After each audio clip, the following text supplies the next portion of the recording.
नमस्कार दोस्तों, मेरा नाम संजय गर्ग। आज मैं बात करने वाला हूँ कॉन्फिडेंस के ऊपर।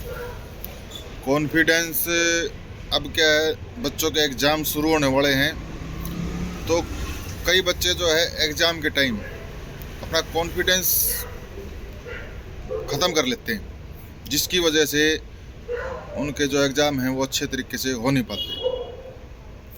इसलिए मैं आपको एक छोटी सी ट्रिक बताऊंगा कॉन्फिडेंस के बारे में। आप जब भी एग्ज़ाम देने जाओ तो आपको एक क्वेश्चन पेपर मिलता है। उस क्वेश्चन पेपर को आप पूरा मत देखो।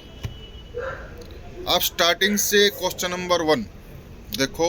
अगर वो क्वेश्चन आपको आता है तो उस क्वेश्चन को आप लिखना शुरू कर दो। नहीं आता है तो उसको छोड़ के दूसरा क्वेश्चन देखो, उसको लिखना शुरू कर दो।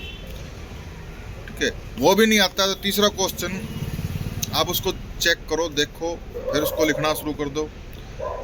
जो क्वेश्चन नहीं आता आप उसको छोड़े जाओ, उससे आगे बढ़े जाओ, छोड़े जाओ, फिर उससे आगे बढ़े जाओ। अब बच्चे का कॉन्फिडेंस कैसे ख़त्म होता है कि जैसे ही बच्चे के हाथ में क्वेश्चन पेपर आता है तो वो सारे क्वेश्चन देखता है कि ये क्वेश्चन आए हुए हैं, उसमें से उसको लगता है कि बहुत टफ पेपर है या बहुत आसान पेपर है।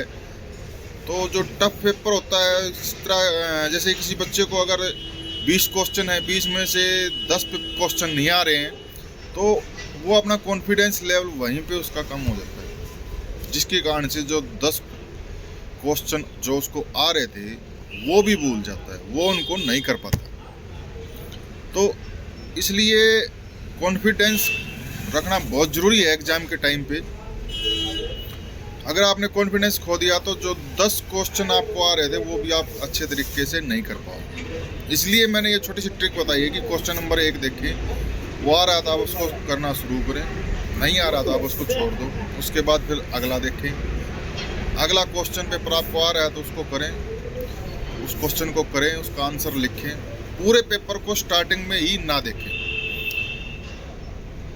और जैसे ही आपको 10 क्वेश्चन आपने कर लिए जो आ रहे थे आपको, उसके बाद आप दूसरे क्वेश्चन चेक करें कि अब इनमें से मैं कौन सा कर सकता हूँ या कर सकती हूँ। इस तरीके से जो है आप क्वेश्चन पेपर करोगे एग्ज़ाम के अंदर, तो आप अपना कॉन्फिडेंस जो है पूरे तरीके से, पूरे लेवल से आप उस क्वेश्चन पेपर को आसानी से कर पाओगे। इसी तरह मैथ का जो क्वेश्चन पेपर आता है, मैथ का जब हम क्वेश्चन पेपर सॉल्व करते हैं तो कई जगह हम अटक जाते हैं, क्वेश्चन को सॉल्व नहीं कर पाते, उसका हल नहीं निकाल पाते, उसका सॉल्व अच्छे तरीके से नहीं मिल पाता,